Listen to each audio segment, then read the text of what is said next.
Hungary is increasingly disappointing to the EU. While Turkey moved towards ratifying Sweden's application for NATO membership, Hungary refused to hold a ratification vote. Moreover, Hungarian Prime Minister Viktor Orban recently compared the country's membership in the European Union to the Soviet occupation. He made the scandalous statement on the anniversary of the suppression of the 1956 revolution by Soviet troops. Today, things appear that are more reminiscent of Soviet times.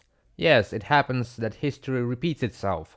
Fortunately, what was once a tragedy is now a comedy at best.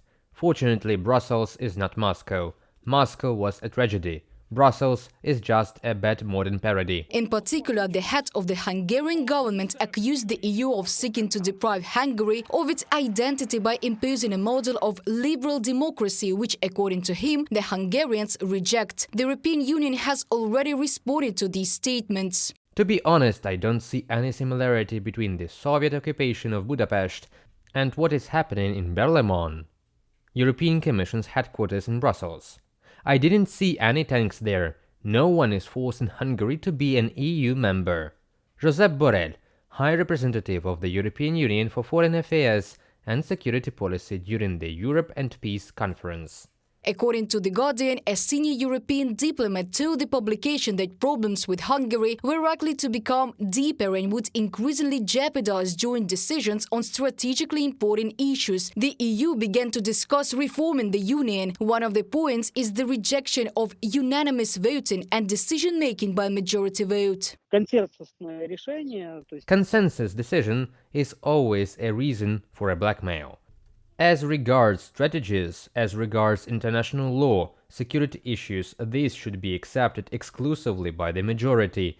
This is the only way, as it seems to me, to reform the EU today, also at the level of the same European Parliament and other institutions that make this or that decision.